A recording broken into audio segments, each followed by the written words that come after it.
September 7th, 1191. Sand. Heat. Blood in the Mediterranean sun. Arrows falling like rain on mail-clad knights who refuse to break. You think you know Richard the Lionheart, the Crusader king, the warrior legend. But on that single day outside a coastal town called Arsuf, he pulled off something that military historians still study. He held discipline. He waited. Then he unleashed hell. Not in 17 minutes. The actual fight lasted hours, not against 30,000 warriors. The numbers were different. But what happened was real, brutal, and it changed everything. This is the Battle of Arsuf. The day Richard broke Saladin's reputation and proved European heavy cavalry could shatter the best Muslim army in the world. No legends, just the receipts. 4 years earlier, July 4th, 1187, the disaster at Hattin. Saladin crushed the entire Christian field army in the Holy Land, 20,000 men. Gone. The Kingdom of Jerusalem lost its backbone in one afternoon. Saladin rolled through the Crusader states like water through sand. Acre fell, Jaffa fell. Then Jerusalem itself, October 2nd, 1187. The city Christians had held for 88 years surrendered without a massacre. Saladin showed mercy. Europe? Europe lost its mind.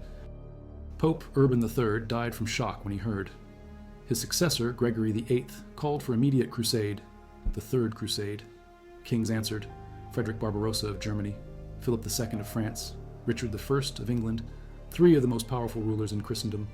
Frederick drowned in a river in Anatolia before he even reached Syria. His army disintegrated. Philip and Richard made it to Acre. Together they besieged the city for nearly 2 years. Acre finally fell July 12th, 1191. But Philip went home, sick, exhausted, politically done. That left Richard, 33 years old, King of England for just 2 years. Reputation as a warrior already legendary, now commanding the entire crusade alone. Richard knew the situation. Jerusalem was the goal, but Jerusalem sat inland, surrounded by territory Saladin controlled. To reach it, Richard needed a base, Jaffa, the coastal port city 50 miles south of Acre. From Jaffa, he could strike east toward Jerusalem or continue south to Ascalon, the fortress that controlled the road between Egypt and Syria. Saladin's empire in 2 pieces. Control Ascalon, you cut his supply lines. But first, Jaffa. To get there, Richard had to march his army down the coast through hostile territory, Saladin shadowing every step. That march started August 22nd, 1191. Richard left Acre with approximately 20,000 men. Modern historians argue the exact numbers. Frank McLean calculated it as 9,000 troops Richard brought from his domains, 7,000 French soldiers left behind when Philip departed, 2,000 from the Crusader states in the Holy Land called Outremer, and 2,000 more from various sources: Danes, Frisians, Genoese sailors, Pisan crossbowmen, Turcopoles. Other estimates put the number lower. The Cambridge Illustrated Atlas of Warfare lists 10,000 infantry, including spearmen and crossbowmen, 1,200 heavy cavalry, somewhere between 12,000 and 20,000 men. Against them, Saladin fielded between 25,000 and 35,000 troops. Sources conflict. What matters is this: Richard was outnumbered, moving through enemy territory with no room for mistakes. Richard organized the march with surgical precision. 3 parallel columns. Center column, the cavalry, 12 mounted regiments of 100 knights each. These were the shock troops, the hammers, but their horses were vulnerable. 1 column of infantry marched on the landward side, shielding the cavalry from arrows. Another column marched on the seaward side, rotating troops to rest them. The outermost ranks, crossbowmen. Behind them, spearmen. The formation moved as a defensive box with the Mediterranean on their right flank. Richard's fleet sailed alongside, supplying the army at regular intervals, evacuating wounded, bringing fresh water. The heat was killing. August in Palestine. Soldiers marched in chain mail hauberks, padded gambesons underneath, conical helmets. They moved only in the morning before the peak heat, 10 to 13 miles per day once they acclimated. They rested at midday. Sometimes they rested entire days. Between August 25th and August 30th, they covered 36 miles. By September 5th, another 23 miles. Slow, methodical, disciplined. Saladin's forces harassed them constantly. Horse archers, Turkish cavalry with composite bows. They would ride close, loose volleys of arrows, wheel away before the Crusaders could respond. The chronicler Baha al-Din ibn Shaddad, who rode with Saladin, described it. The Muslims discharged arrows at them from all sides to annoy them and force them to charge. But in this they were unsuccessful. The Crusaders exercised wonderful self-control. They went on their way without hurry, while their ships followed their line of march along the coast. Baha al-Din also wrote about the difference in weapons. He saw Frankish infantrymen with 1 to 10 arrows sticking from their armored backs, marching along with no apparent hurt, while the Crusader crossbows struck down both horse and man among the Muslims. Crossbow bolts punched through armor. Muslim arrows harassed, but rarely killed armored men. If you value documented medieval military history like this, subscribe. It's the best way to support our work. Also comment from which city you're hearing this from. This script is researched and factual, using sources from the Itinerarium Peregrinorum et Gesta Regis Ricardi, a contemporary Crusader chronicle written between 1190 and 1192 and translated by Helen Nicholson. In 1997, for Ashgate Publishing, cross-referenced with Baha al-Din ibn Shaddad's rare and excellent history of Saladin, a Muslim eyewitness account translated by D.S. Richards in 2001, also published by Ashgate. These are primary sources written by people who were there. Now back to the information. The march was psychological warfare. Saladin wanted Richard to break formation. If the Crusader cavalry charged prematurely, Muslim horse archers would scatter, draw them out, surround them, massacre them. That's what happened at Hattin. Thirsty, exhausted Crusader knights charged, got separated, died in the desert. Richard refused the bait. He kept his formation tight. He rotated his infantry to keep them fresh. He forbade charges. If a knight broke ranks without orders, he faced disgrace. This was not normal medieval warfare. Knights were trained to charge.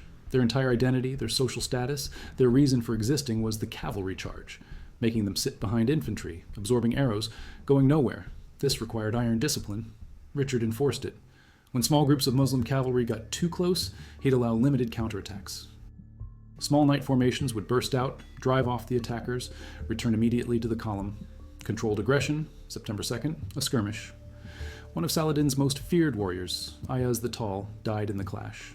Richard himself was wounded that day, a spear to his side. The Itinerarium records. The wound was only a touch, and actually incited him to attack the enemy as he was greedy to seek revenge for the pain. The wound healed. September 5th. The Crusaders passed through the forest of Arsuf, dense woods pressing close to the coast. Fears ran high. Ambush territory. Saladin's drummers and trumpeters played as their troops charged. The Muslims cried, Allahu Akbar, and fell on the Crusaders in wave after wave. The rear guard took the worst. The Knights Hospitaller, one of the 2 great military orders, held the rear. Their commander was Grand Master Garnier de Nablus. His knights absorbed punishment all through September 6th. Arrows, javelins, cavalry charges. They held. September 7th, the plain north of Arsuf. The forest receded inland, creating a narrow coastal strip 1 to 3 kilometers wide between wooded hills and the sea. Saladin chose this ground for his decisive attack. He massed his entire army. The Crusaders needed to march 10 kilometers to reach Arsuf in safety. Saladin intended to destroy them before they got there. Modern estimates place Saladin's force at 25,000 to 35,000 men, mostly cavalry. The Itinerarium Regis Ricardi, written by a pro-Richard chronicler, inflated the numbers wildly. 300,000 Muslims against 100,000 Crusaders. Propaganda. Real numbers. Richard had between 12,000 and 20,000 men. Saladin had between 25,000 and 35,000. Saladin had numerical superiority. He had mobility, he had position. Dawn. September 7th, 1191. Richard's forces began moving out of camp. Enemy scouts visible in all directions. Saladin's army hidden behind the hills. The Crusaders marched in their tight formation. Templars on the right flank, Hospitallers on the left flank and the rear guard. French and Breton knights in the center divisions. Richard's own Anglo-Norman knights near the royal standard. Infantry screening everything. Around 11 in the morning, Saladin committed. Full assault. Not just harassment now, his entire army. Waves of Nubian foot archers, Sudanese javelin throwers. Behind them, the cavalry. Turkish horse archers swarming, shooting, withdrawing. Arab heavy cavalry, Mamluks, armed with lances, swords, maces, light mail armor. These were Saladin's shock troops, the men who would deliver the killing blow once the arrows had weakened the enemy. Saladin's plan: focus the main assault on the Crusader rearguard, pin the Hospitallers, create a gap between the rearguard and the rest of the column, pour reserves into that gap, defeat the Crusaders in detail. Classic tactics. It almost worked. The Hospitallers suffered terribly, arrows thick as rain. Their mounts shot out from under them, horses screaming, men falling. The infantry screen held, but casualties mounted. Garnier de Nablus sent messages to Richard. His men were being slaughtered. They had to charge or they'd be destroyed. Richard refused, not yet. He could see what Saladin wanted. One premature charge, and the army would disintegrate. He needed the perfect moment. The right ground, the enemy fully committed. Garnier de Nablus sent another message. They couldn't hold. Too many horses dead. When the order finally came, they wouldn't be able to charge. Richard still refused. Hold. The pressure on the Hospitallers became unbearable. Mid-afternoon, Saladin broadened his attacks along the entire eastern flank of the Crusader column. The infantry marched backwards, fighting off wave after wave. The heat. The thirst, the arrows, the frustration of the knights, forced to take punishment without responding. Something had to break. It did. The Hospitallers broke ranks, not the whole order. Two commanders, the Marshal of the Hospitallers, likely William Burrell, and Baldwin de Caron, a knight companion of Richard. 3 squadrons, about 300 knights total. They'd had enough. They charged without orders. The itinerarium describes it as reckless. Saladin's forces, who'd been trying to draw this charge all day, suddenly got it when they'd stopped expecting it. The surprise gave the Hospitallers an advantage. They smashed into Saladin's right wing, drove it back. But now they were exposed. Saladin could surround them, cut them off, massacre them. Richard had a choice. Let them die as punishment for disobedience or commit everything. He chose. Trumpets blared. The signal for general charge. Richard sent the Templars from the right flank, supported by Breton and Angevin knights. They hit Saladin's left wing. The baggage and infantry began entering Arsuf. The town would provide a defensive position. Richard placed himself at the head of his remaining cavalry, Norman and English knights, and led them at the center of Saladin's line. 3 coordinated charges across the Crusader front. This was the decisive moment. Medieval cavalry at its most devastating. Not a wild rush, coordinated, timed, massive. The itinerarium describes Richard in the fight. The king, the fierce, the extraordinary king, cut down the Turks in every direction, and none could escape the force of his arm, for wherever he turned, brandishing his sword, he carved a wide path for himself, and as he advanced and gave repeated strokes with his sword, cutting them down like a reaper with his sickle. The rest, worn by the sight of the dying, gave him more ample space, for the corpses of the dead Turks which lay on the face of the earth extended over half a mile. Richard rode a bay Cyprian stallion. The chronicler Geoffrey de Vinsauf wrote, "The king, mounted on a bay Cyprian steed which had not its match, bounded forward in the direction of the mountains, and scattered those he met on all sides, for the enemy fled from his sword and gave way. Muslim cavalry tried to stand. Saladin's personal guard, elite Mamluks, counterattacked. The Crusader charge shattered them. Reeling from heavy blows on both flanks and the center, Saladin's army broke. Baha al-Din, watching from Saladin's side, wrote, "The Sultan was moving between the left wing and the right, urging the men on. Several times I encountered him when he was attended by only 2 pages with 2 spare mounts, and that was all, while the arrows were flying past them. The enemy's situation worsened still more. They took their lances and gave a shout as one man. The infantry opened gaps for them, and they charged in unison along their whole line. Our men gave way before them. Saladin's troops scrambled back into the wooded hills above Arsuf, leaving how many casualties? The source is conflict, 7,000. The number appears repeatedly in Crusader chronicles. The EBSCO Research Military History database lists over 7,000 Saracen casualties, 32 emirs dead. Emirs, commanders, nobles, men of rank. The Crusader chronicles list only 3 high-ranking Muslim deaths by name: Musek, Grand Emir of the Kurds, Kaimaz el-Adeli, Ligush. But Baha al-Din mentions only 3 deaths among the leaders. Modern historians suspect the 7,000 figure is inflated. How inflated? Unknown. What we know, Saladin's army routed. Shameful by Muslim standards. The army scattered into the hills in disarray. Crusader casualties, 700 men. King Richard's own dead numbered no more than 700 according to the chroniclers. Only one Crusader leader of note died. James de Vesnes, a French knight. The Chronicle of Ambrose claims he cut down 15 Saracen cavalrymen before being killed. The ratio suggests a crushing tactical victory. Even if the Muslim casualties were half the reported number, 3,500 against 700 is a 5-to-1 kill ratio. But Richard didn't pursue. This is critical. He regrouped his cavalry, he pulled them back. He reformed the lines. Pursuing a scattered enemy into wooded hills and hostile territory was how you lost your advantage. It was how ambushes happened. Richard had studied Hatton. He knew better. He held his ground. He secured Arsuf. He rested his men. The following day, September 8th, Muslim forces returned. Not to attack, to resume harassing tactics, arrows from a distance. Saladin was testing whether the Crusaders had stomach for another pitched battle. Richard continued his march, September 9th. The Muslims didn't engage. Saladin's confidence was broken. He'd committed his entire army to a pitched battle on favorable ground with numerical superiority. He'd lost. His reputation as an invincible commander was dented. Muslim morale suffered. Contemporary Muslim chronicles called the rout shameful. For Richard, the victory secured the coastal route.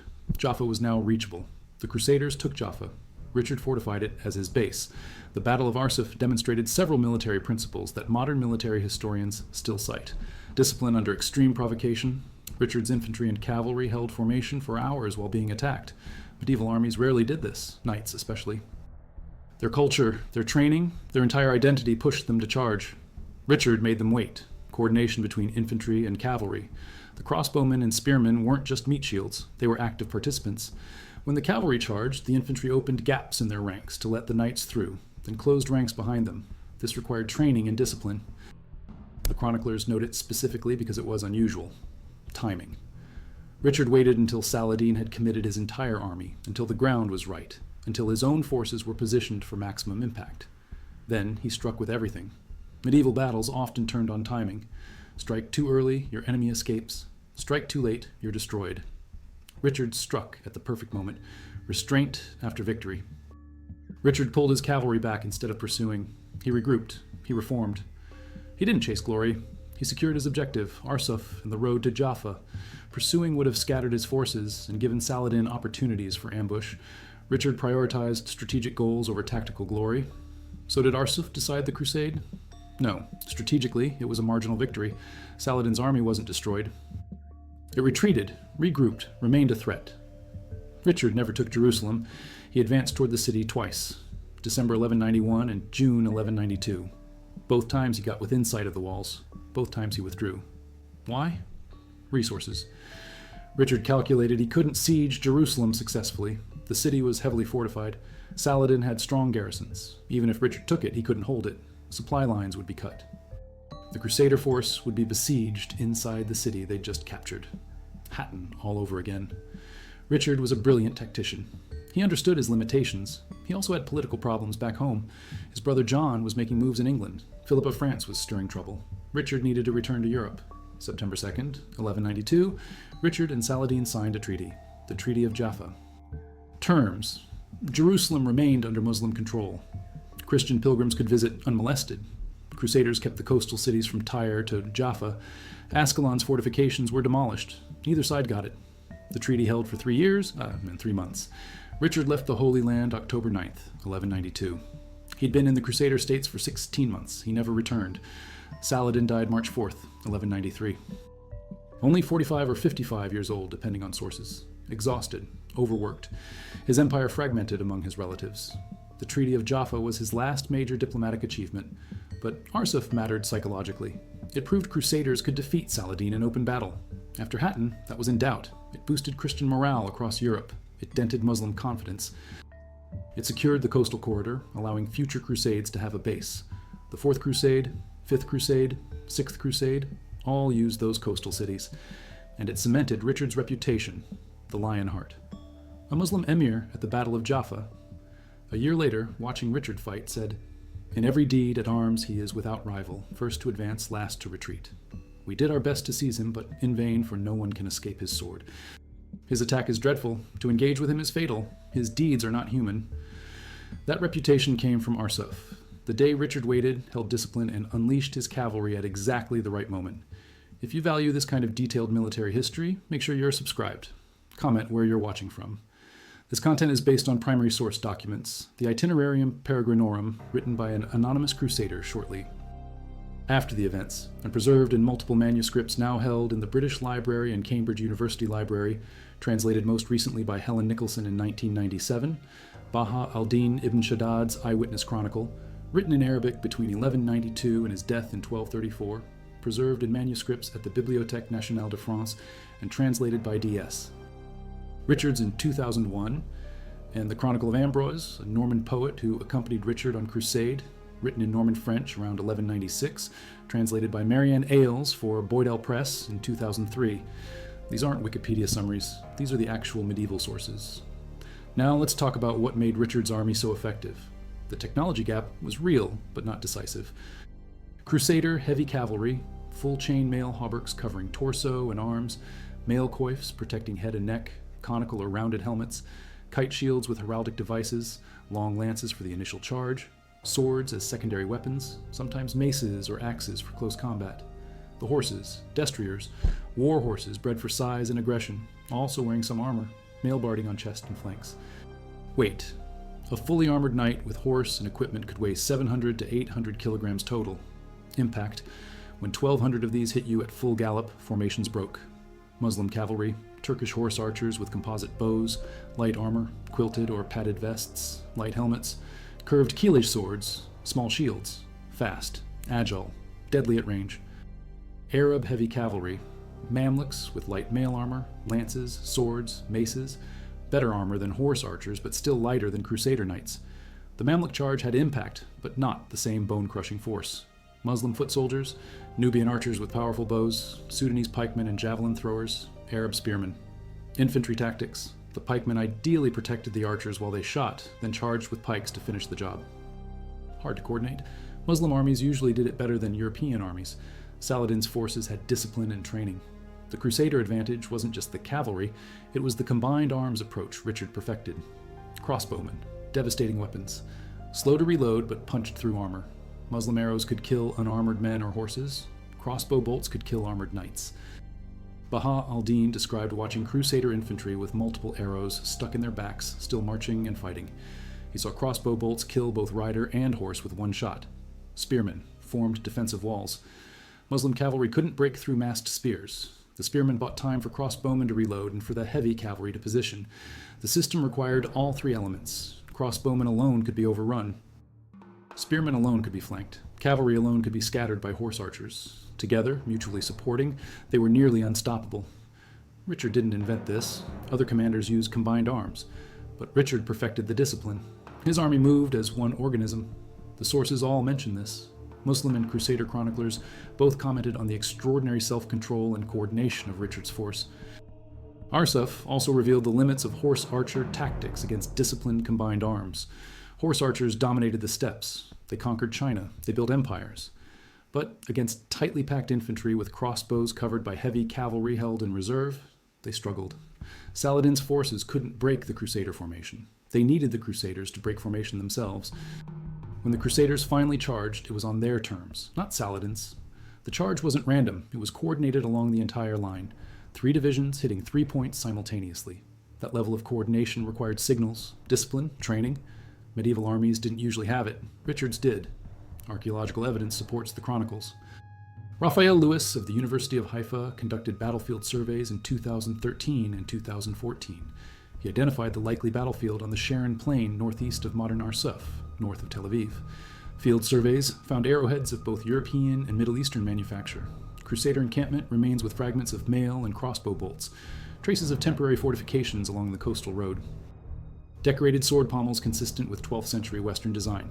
The terrain analysis confirms the medieval descriptions. Open coastal plain between forest and sea, 1 to 3 kilometers wide, ideal for cavalry maneuvers. The physical evidence matches the documentary evidence. The battle happened. The location is confirmed. The material remains exist. Numbers matter in history, not for glory, for understanding. 700 Crusader casualties out of 12 to 20,000 men is a 3 to 6% loss rate. Manageable. The army remained combat effective. 7,000 Muslim casualties, even if that's inflated, even if it's really 3 to 4,000 out of 25 to 35,000, is an 11 to 28% loss rate. That's devastating.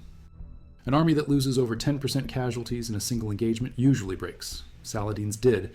It retreated in disorder. It didn't engage Richard in another pitched battle for nearly a year. At the Battle of Jaffa in 1192, Saladin had superior numbers again.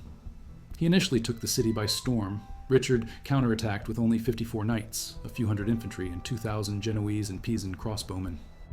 Saladin's army panicked and fled. The mere presence of Richard's banner approaching the battlefield broke Muslim confidence. That came from Arsuf, the psychological impact of a single well-executed tactical victory. But this story isn't about Richard being superhuman. It's about discipline, logistics, and good generalship defeating numerical superiority. Richard made mistakes. He was hot-tempered. He massacred 2,600 Muslim prisoners at Acre on August 20th, 1191, when Saladin was slow to meet ransom terms. That massacre poisoned negotiations and hardened Muslim resistance. He failed to take Jerusalem. He left the crusade incomplete. He was captured on his way home and held for ransom by Duke Leopold of Austria, one of his own former allies. He spent the rest of his life fighting wars in France and died from an infected crossbow wound at a petty siege in 1199, age 41. He spent 6 months total in England during his 10-year reign. His legacy is complicated. But at Arsuf, September 7th, 1191, he pulled off a masterpiece. He held discipline under extreme pressure. He coordinated a complex combined arms attack. He timed his decisive moment perfectly. He restrained his forces after victory. He secured his objective without overextending. That's generalship. Not legend, not mythology. Real, documented military excellence. The chronicles give us one more detail. After the battle, as Richard's forces entered Arsuf and secured the town, the bodies of the Muslim dead lay across the battlefield. The itinerarium says they extended over half a mile. Half a mile of corpses on a narrow coastal strip. The medieval sources sometimes exaggerate. Sometimes they're accurate. We can't verify this specific claim. But we know the casualties were heavy enough that Saladin withdrew in disorder. Heavy enough that his army didn't recover its confidence for a year. Heavy enough that Muslim chroniclers called it shameful. The battlefield archaeology confirms a major engagement occurred. The arrowheads, the mail fragments, the weapons, the temporary fortifications. They're still there in the soil around Arsuf. Physical proof of what the documents describe. One more fact about the disciplined retreat. After the Third Crusader charge broke Saladin's army completely, Richard's cavalry wanted to pursue. The chroniclers mention this. Knights crying for permission to chase the fleeing Muslims into the hills. Richard refused. He ordered trumpets calling the recall. He regrouped his cavalry in formation. He reformed the lines. He didn't pursue glory. He didn't risk an ambush. He held his ground, secured the field, and prepared to continue the march. That restraint is what separates great generals from merely good ones. Knowing when not to fight, knowing when not to pursue, knowing when the objective is achieved and further risk is unnecessary. Alexander pursued. Napoleon pursued. Both won great victories. Both also lost everything eventually. Richard didn't win everything at Arsuf, but he also didn't lose what he'd gained. He kept his army intact. He reached Jaffa. He secured the coast. He went home alive. Not a bad outcome for a campaign that could have ended like Hatton. The Treaty of Jaffa in 1192 gave Christians pilgrim access to Jerusalem. Thousands of crusaders took advantage of this. They visited the Holy Sepulchre. They prayed at the sites they'd come to liberate. They didn't control the city, but they could visit. For many, that was enough. Richard never went. He refused. He told his commanders he would not enter Jerusalem as a pilgrim when he could not enter it as a conqueror. Pride? Principle? Pragmatism? Probably all three. He'd spent 2 years fighting for Jerusalem. He'd gotten within sight of its walls twice. He'd lost friends, soldiers, resources. To walk in as a tourist felt wrong, so he sailed home without seeing the city he'd come to capture. That's the reality of medieval crusading. High ideals, brutal costs, incomplete victories, complicated legacies. But Arsuf itself, the battle, the day, the 7 hours of fighting on September 7th, 1191, that was unambiguous. Crusaders won. Saladin lost. Discipline triumphed over numbers. Coordination triumphed over mobility. Heavy cavalry triumphed over horse archers when properly deployed. Richard proved it could be done. Every military study of medieval warfare mentions Arsuf. It's in the textbooks. It's in the military academies. Not because it won the crusade. It didn't. Because it demonstrated principles that work regardless of era. Maintain formation under pressure. Coordinate your forces. Choose your moment. Strike up. Decisively, don't overextend. Those principles won battles in 1191. They still win battles today. Understanding Richard requires understanding where he came from. Born September 8th, 1157, in Oxford, England, third son of King Henry II and Eleanor of Aquitaine. He wasn't supposed to be King of England. His older brother Henry was the heir, but Henry died in 1183. The second brother Geoffrey died in 1186. That left Richard. But he wasn't just English. He was Angevin. His father ruled an empire: England, Normandy, Anjou, Aquitaine. Richard grew up in Aquitaine, his mother's domain. He spoke French, Occitan, Latin. He spent most of his youth putting down rebellions in southern France. He learned warfare young. By the time he was 16, he was commanding armies. By 20, he had a reputation as the most skilled warrior in the Plantagenet family. By 30, he'd fought more battles than most men fight in a lifetime. He rebelled against his own father twice. The second rebellion, 1189, succeeded. Henry II died July 6th, 1189, defeated and broken. Richard became king. September 3rd, 1189, he was crowned in Westminster Abbey. 2 months later, he took the cross. He swore to go on crusade, not from piety alone.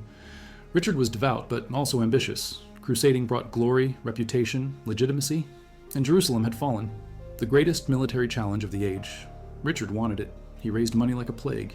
He sold everything: royal offices, lands, titles, castles. He reportedly said he'd sell London if he could find a buyer. He needed funds for the crusade. Ships, supplies, soldiers, bribes. He gathered a fleet at Portsmouth and Dartmouth. He marched overland through France to Marseille. His fleet met him there. July 7th, 1190, Richard sailed from Marseille. He stopped in Sicily to winter. Political complications. His sister Joan was the Dowager Queen of Sicily. The new king, Tancred, held her dowry. Richard besieged Messina, took it, forced Tancred to pay. He spent the winter in Sicily preparing. March 1191, he sailed for the Holy Land. Storm scattered his fleet. Some ships were blown to Cyprus. The ruler of Cyprus, Isaac Comnenus, a Byzantine rebel claiming imperial title, captured some of Richard's men and refused to release them. Richard invaded Cyprus, conquered the entire island in 3 weeks. May 1191. He sold Cyprus to the Knights Templar, who later sold it to Guy de Lusignan, the former king of Jerusalem. Profit from conquest. Practical crusading. Richard arrived at Acre, June 8th, 1191. Philip of France was already there. The siege had been going for 2 years. The Crusaders surrounded Acre. Saladin's army surrounded the Crusaders. Stalemate. Richard broke it. He brought siege engines, engineers, mangonels, trebuchets. He bombarded the walls day and night. He personally worked a crossbow, shooting at Muslim defenders. He got sick. Arnaldia, a disease chroniclers called it, possibly scurvy, possibly dysentery. He kept commanding from his bed. The walls fell. July 12th, 1191, Acre surrendered. Terms: the garrison's lives spared in exchange for ransom, 200,000 gold dinars, 1,600 Christian prisoners released, return of the True Cross, a relic lost at Hatton. Saladin agreed, but he was slow delivering. Weeks passed, negotiations dragged, Richard's crusade was stalling. He needed to move south, he couldn't wait forever. August 20th, 1191, Richard ordered the massacre. 2,600 Muslim prisoners from Acre's garrison executed in full view of Saladin's army across the valley. The sources differ on details. Some say they were beheaded. Some say killed by arrows and spears. All agree on the number, 2,600. Saladin retaliated by executing crusader prisoners. The massacre hardened both sides. It made negotiation harder. It made mercy rarer. But from Richard's perspective, it solved a problem. He couldn't leave thousands of prisoners in Acre when he marched south. He couldn't take them with him. He couldn't release them to rejoin Saladin's army. So he killed them. Brutal, practical, medieval. This was the Richard who marched south from Acre, not a knight from a storybook, a professional warrior with decades of experience, a calculating mind, and a willingness to do whatever won campaigns. He was also personally brave to the point of recklessness. The chronicles all mention this. He fought in the front lines. He personally led charges. During the march to Arsuf, he rode up and down the column, checking positions, exposing himself to arrow fire. After Arsuf, at the Battle of Jaffa, he fought in sailor's shoes because he jumped off his ship before the crew could prepare his armor properly. He waded through surf to reach the beach, sword in hand, and led the counterattack that retook the city. These aren't legends. These are documented in multiple sources, including Muslim chronicles. Baha al-Din wrote about Richard with something close to awe. Saladin himself reportedly remarked that Richard was a man who could never be defeated in battle, though God might deny him victory. That respect came from Arsuf and the battles around it.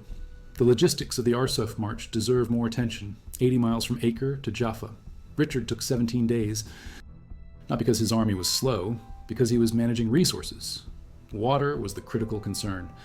August in Palestine, temperatures above 90 degrees Fahrenheit, men in armor, no refrigeration, no modern supply chains.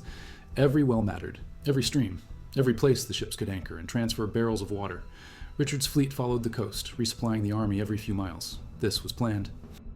He had ships specifically designated as supply vessels. They carried food, water, weapons, arrows, crossbow bolts, medical supplies. They evacuated the wounded. A man too injured to march could be loaded onto a ship and taken back to Acre or forward to Jaffa. This logistics system kept the army functional. Without it, the heat and Saladin's harassment would have destroyed them. The march itself was the victory. Getting 20,000 men 80 miles through hostile territory without the column disintegrating was the achievement. Arsuf was the climax, but every day of that march was a tactical success. The discipline, the coordination, the supply system, these made Arsuf possible. Consider the crossbowmen. They were professionals mostly. Genoese and Pisan crossbowmen were renowned across Europe. They served for pay, not feudal obligation. A trained crossbowman could loose 3 to 4 bolts per minute. Not fast compared to longbows. English longbowmen could shoot 10 to 12 arrows per minute. But crossbows required less training, and more importantly, they had far more power. A crossbow bolt could penetrate mail at 100 yards. An arrow couldn't, not reliably. The crossbow's mechanical advantage, the steel bow, the stirrup for spanning, the trigger mechanism, allowed a relatively weak man to generate enormous force. The trade-off was reload time. The Crusader crossbowmen at Arsuf worked in teams. Some shot, while others reloaded. They maintained a continuous rate of fire. Baha al-Din's chronicle specifically mentions the effectiveness of Crusader crossbows. He describes Muslim cavalry and horses falling, sometimes a bolt passing through horse and rider together. He describes the Crusader infantry with multiple arrows in their backs, still fighting. The contrast underlines the technological difference. Muslim composite bows were excellent weapons, but against armored targets at close range, crossbows dominated. The spearmen also deserve attention. Mostly these were less wealthy soldiers, not knights, not crossbowmen with specialized skills, just infantry with spears and some form of protection, padded coats, leather, maybe mail if they could afford it. Their job was simple and brutal. Hold the line, form a wall of spear points, make the Muslim cavalry think twice about charging. Cavalry won't charge into solid spear formations unless they're desperate or stupid. Horses won't do it. You can force a horse toward spears, but at the last second, the horse will try to avoid them. It's instinct, so spearmen didn't need to kill cavalry. They needed to make cavalry hesitate. That gave the crossbowmen time to shoot.